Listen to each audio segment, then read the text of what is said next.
Gary Gensler and the SEC under major fire. It's about 48 hours from Gary Gensler sitting in front of Congress, and we're going to break down. This is going to be a longer video today. We're going to break down key clips that share with us where we're going in the future.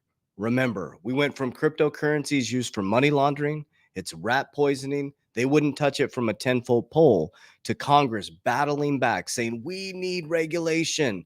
I guarantee you, within the next couple years, your banks, maybe even sooner, are going to be begging to custody your cryptocurrency. The very thing that they told you to turn away from is going to be the new monetary system. Bitcoin is going to be pulled underneath the Treasury to fix the sovereign debt crisis. We're going to have things like XRP, XLM, solving cross-border payments. You're going to have things like Algorand that are tokenizing the stock market. The key is pick the winners that are going to survive regulation. So let's dive right in. So it's going to be a longer video today.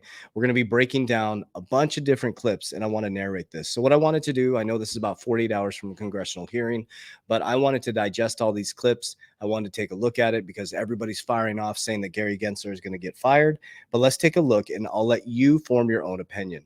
So this is Tom Emmer at the Leadership Stakeout. He is talking about, we're going to watch short pieces of these clips. He is talking about the actual piece where Gary Gensler is going to sit in front of Congress. At this moment, the House Financial Services Committee is starting its hearing with Securities and Exchange Commission Chairman Gary Gensler. In an era where bipartisanship can feel scarce, Gensler has done such a terrible job running the SEC that he has managed to unite members on both sides of the aisle, condemning his failed leadership. Gary Gensler has worked to consolidate his own power, even though it means crushing opportunities and, frankly, the financial future of this country. Rogue bureaucrats like Gensler are supposed to be working for the people, not reigning over them. He has wasted a large part of the SEC's resources to wage war on the crypto industry. The strategy, however, has not been successful for him as the SEC continues to lose again and again in the courts on its crusade against the digital asset innovation in this country. Okay, I'll leave it right there. So the things we take away from that is he's pushing back on Gary Gensler. Now let's look and listen to, okay, this is really important, to Hester Peirce. I say her now, Peirce, Hester Peirce, in regards to, she's in the SEC. This is what she says. SEC, Hester Peirce says, we admit that now actually the token itself is not a security. That's something that we should have admitted a long time ago. She's actually in the SEC. We call her the crypto mom. She doesn't want to be known as that. But listen, she sits with Gary Gensler. Listen to what she says. Is the token itself a security, or is it part of an investment contract? Is it being sold together with an investment contract?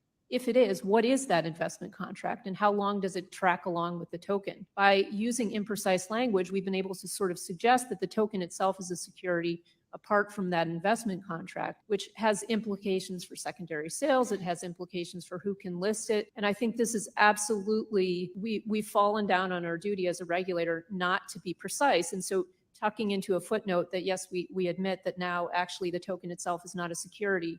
That's something that we should have admitted long ago and then started wrestling with the difficult question. Think about what she just said. We should have admitted that a long time ago. But Ripple had to spend 4 years, $200 million battling the SEC and a $128 million fine because they should have decided that a long time ago. You can see what's happening. I believe Tom Emmer, what he's saying. There's a deeper reason why he is doing this, okay? He's either vying for the next position. It's part of this whole back end thing that's happening with the presidential election, but we will see how this pans out in about 39 days. Okay. So we're going to continue to watch all these different clips, but this should make you very bullish around cryptocurrency. Committee will come to order. We dealt with those issues at the Good time. Lord. I haven't tried to fix that. All right. Stand by. Stand by. Here we go. Gensler's reckless agenda. More than 250 members of Congress from both parties have signed letters, dozens of letters, in fact, opposing actions taken by the SEC.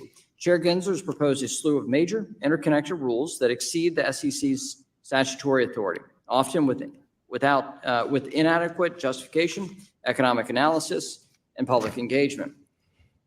But what stands out in this massive rulemaking agenda is the fact that Chair Gensler's failed to propose a single rule focused exclusively on facilitating capital formation, a key pillar of the Commission's statutory mission. This is in stark contrast to our committee. We've passed more than 20 bipartisan bills through the House of Representatives to strengthen public markets, help small businesses access capital, increase opportunities for all investors. Let me repeat, bipartisan bills. It appears only at Chair Gensler's SEC that capital formation becomes a partisan priority. And that's not the only area the SEC has ignored the bipartisan consensus of the American people's elected representatives. In May, the House passed FIT 21 to create clear rules of the road and provide robust consumer protections in the digital asset ecosystem. More than 2/3 of the House, including 71 Democrats, rejected Chair Gensler's approach to digital assets by supporting clarity and consumer protection with the passage of FIT 21. Yet, true to form, Chair Gensler has doubled down on regulation by enforcement. Without the regulatory clarity and consumer protections in FIT 21, the United States will continue to fall behind Europe in technological innovation and adoption. This is critical. This is unheard of in modern history. Boom. I cannot express to you guys how important this is right now. Over 200 years, America's never been in this financial position. We have more debt than we have income, and they're about to pass us in innovation. There is something deeper I think we can tell going on here. Why would he be doing this? I would love to hear your comments down below. So let's continue on, okay? Now, this is Maxine Waters. Now, to be fair, Maxine Waters, before this statement right here, where she's talking about stablecoins, I was just shocked to hear her say, we need to hurry up and get regulation, right? We know Maxine Waters is, she's big time left, right? Now she touts the SEC before she makes this comment. So I want to make that very clear. So I want to get both sides of the coin, but I want you to hear how bullish she is on getting stablecoin regulation. For the end of this year. Oh, I want there's my research thing. Give me 1 second. I listen to everything at 2 times speed. To strike a grand bargain on stablecoins and other long overdue bills. Since 2022, we have been working for hours on end to reach an agreement and have each made concessions. I strongly believe we can reach a deal that prioritizes strong protections for our nation's consumers and strong federal oversight. Our bill can have several paths for stablecoins to be created, but like nearly every other country that has a stablecoin framework, central bank, the Federal Reserve played a dominant role overseeing this market. And importantly, stablecoins can only be truly stable if they're backed by safe and liquid reserves, like short-term treasury bills. But I'll be honest, with less than 3 months left in the 118th Congress, we're running out of time to pass this. I know we can get this done if we focus. So let's make it happen. Okay, so she wants to make the bill happen by the end of the year, but we need to make sure they're backed by safe, liquid treasury. Hey, Maxine, have you seen the bond market? I'm not sure if you've been paying attention. All right, so let's keep rolling here. So we got a couple more clips that we need to get through, and then we'll do a synopsis. Leadership comes from the top, correct? Leadership comes from a lot of things, but the top matters a lot. It's yes. The answer is yes, sir. But under your leadership at the SEC, it appears that you expect political allegiance, not just from the political appointees, but also from the civil servants you hired. Isn't that correct? That is not correct, sir. Well, sir, that's yet another deliberate distortion of the truth. The House has obtained emails between you and your now Director of Training and Markets. He interviewed with you and then sent you a follow-up email reassuring you, sir, that he aligned with your political views. So that to me seems like you expect political Well, there's the answer I was looking for. allegiance from the people that you hire as civil servants at the SEC. The way you hire and the culture you require encourages your staff to have loyalty to you above the law and above the mission of the SEC. Which brings us to the debt box case in Utah, where your attorneys, who no doubt heard your anti-crypto rhetoric, which is not based in law, went out and deliberately lied to a court in order to effectuate the commands from their chair to prosecute crypto companies. Chair Gensler, do you know of any other time in history where the SEC has been sanctioned by a court for material misrepresentation? First, if I might say, when we hire folks, we hire No, them reclaiming based my on- time, sir. The answer to that question is no, it has never happened. But let me ask you another one. Does the fact that we're talking about this today even slightly embarrass you? Look, the matters in that case were not well handled, and Reclaiming my we've said time that again. to the court. Reclaiming my time again. The debt box case should absolutely be embarrassing to you, sir. And just to be clear, the SEC had to pay with taxpayer dollars nearly $2 million in legal fees for this material misrepresentation, for this lie. You are aware of that, I'm sure. Is the debt box case the reason that why the SEC's head of crypto asset and cyber unit resigned in June, sir? No, they went to take another job. Okay, so no one in a senior level position here in Washington, D.C. has been held responsible for this complete abuse of taxpayer dollars. The SEC broke the law, your attorneys lied to the court, and no one in your leadership here in D.C. has been held accountable. That tracks. Seems like business as usual here in Washington. Okay, switching gears very quickly. It's been recently reported that Vice President Harris has finally said she'd craft clear rules of This the is road important. Listen. for the digital asset space if she becomes president. Is this your approach too, sir? Or do you think she's rebuking you because she doesn't think you've done a good enough job establishing these clear rules over the last 3 years of her administration? I think that there's laws in place. If Congress wishes to change them, they'll change them. But we are enforcing the laws, and there are many Reclaiming people my in this time. field So you don't that are think not she's following rebuking the you? laws. Reclaiming my time. Well, it's very interesting that you view your performance that way, because we have a litany of court cases, extraordinary confusion in the marketplace, and millions of Americans pining for clarity from you. You've abused the agency's enforcement tools, and you've even baited companies eager to comply with you, only to hit them with enforcement Ripple. actions. You've retaliated against businesses and people who have come before this committee to talk about the next generation of American finance. And perhaps somehow, worst of all, you've made up the term crypto asset security. This term is nowhere to be found in statute. You made it up. You never provided any interpretive guidance on how crypto asset security might be defined within the walls of your SEC. Yet, you made the broad proclamation that you believe a majority of tokens are crypto asset Okay, securities. I'll leave it at that one. We got 2 more to go. This is really important. Okay. Now, this is Warren Davis. He's going to go in on Gary Gensler as well. I mean, think about that. There's something deeper going on here, guys. I'll be shocked if they don't let him go. I'll be shocked. Thank you, Chairman McHenry, for putting this historic hearing together, long in the making. Thank you to our witnesses. It's great to have all 5 of you here today. Today's hearing directs attention to the commission's dysfunctions and, frankly, to the chairman's politicization of the commission and its work. Let me highlight 7 failures. Abuse of the rulemaking procedures, 61 so far, inappropriately short public comment periods, unworkable and unlawful ESG disclosure mandates, Hotel California style rules for crypto, where they all have the ability or direction to come check in anytime you like, but never with the authority to leave with some approval or clarity. Endless discovery with no resolution, no clarity, regulation by enforcement for crypto.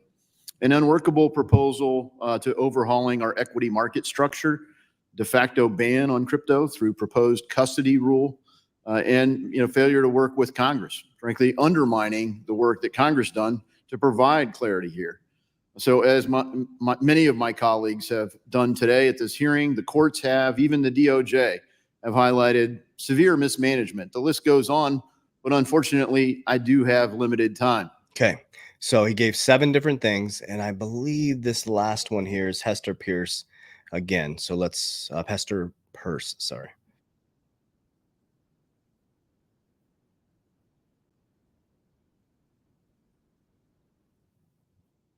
Oh, geez. Hold on a second, guys. Boom. There we go. and members collaborated and voted to pass our Fit for Purpose Fit 21 legislation with overwhelming bipartisan support in the House of Representatives, including 71 Democrats. All the commissioners, I think, need to recognize that our ongoing legislative work to establish a market structure for digital assets. If they're backed by safe, What is going on? Okay, guys, I'm just going to bring on my screen. I do not re-edit my videos. So we'll take a look at this. So what she was about to say, Hester Peirce was about to talk about that. Yes, they are not properly looking at these, right? You saw the first video with her talking about the fact that they should have done this a long time ago. So within the SEC, she is agreeing with Congress that they did it incorrectly, right? So here we are right now. I think we're less than 40 days. I think we're getting pretty close to the presidential election, right? We have a looming on the Trump side, RFK side, Cynthia Loomis. You have bipartisan within Congress. This is really important because I'm running into a lot of people that still think that cryptocurrency is a fraud. Bipartisan in Congress that they want crypto. So they want a regulatory framework. That means crypto is here. Crypto is part of the financial system. Why on earth would they be bipartisan? Why on earth would they like, we need to get stablecoin regulation by the end of this year? Because other countries are already doing it. The EU is way ahead of us, guys. Again, I'll repeat the same things. We got caught with no swim trunks on when the tide went out. Warren Buffett. Okay. America got caught super greedy, printing money in low interest rates. They buried the economy. We have more debt than we have income. We have a bond market problem now. The only way we're going to fix this is innovation and growing our way out of the economy and private and public sector coming together. That will be a heavy, heavy focus of the right. The left will be a very different outlook. But crypto is here to stay, guys. There's going to be a stable coin. They're going to back our currency with some sort of asset. There's no other way they can do this. And I really believe that that Bitcoin treasury play that they're doing is a big part of fixing the national debt crisis. Then you're going to see things like XRP, XLM, these faster payments. You're going to see the tokenization of the whole stock market. And then you're going to see trillions of dollars come rushing into these industries. So your job is to be very, very calm and become an intelligent investor. Read the books by Benjamin Graham and start looking at these as software technologies and companies. I know they're not companies, you're not buying a security, but look at them that way. Bitcoin is a store of value like gold. XRP, XLM, those are payment rails. Those are payments, faster payments. Algorand, tokenization of the stock market. You got things like HBAR, ETH, ADA, that's infrastructure, it's building, right? You got VeChain, you got supply chain management. You see how I look at them as what do they solve versus will this make me rich quick? Because there is no get rich quick. There's getting wealthy for sure by understanding nothing goes up in a straight line. So as it goes up, it's high risk, high return, super speculative right now until we have full regulation, until this is all part of the system. So that's the good news. It's going to go up. I pull on the way up and I pull down and I put my money into tier one capital. Okay. I personally use insurance. Insurance companies have made it through, first of all, the first annuity was in the Roman days. They've made it through world wars. They've made it through depressions. They've made it through recessions. Insurance companies, think about go look up how much insurance banks have, right? So I use insurance personally. I use silver as my bartability. Businesses to continue to create more cash flow, right? Business is the greatest way to wealth. You write your own paycheck. It's phenomenal. I love doing business. Not easy, but I love doing it. I love freedom and I love my own paychecks. Okay. And then we're going into real estate for the depreciation, for the long-term appreciation and the tax benefits. Okay. So we just repeat this cycle every bull run. Now we're going into a bull run. I'm going to repeat that cycle. And then I cannot wait till 2026 when this collapses, because that gives me another 4 years to accumulate. I have a 5-year, 10-year, and a generational wealth building plan. You got to think long-term with this stuff. Okay.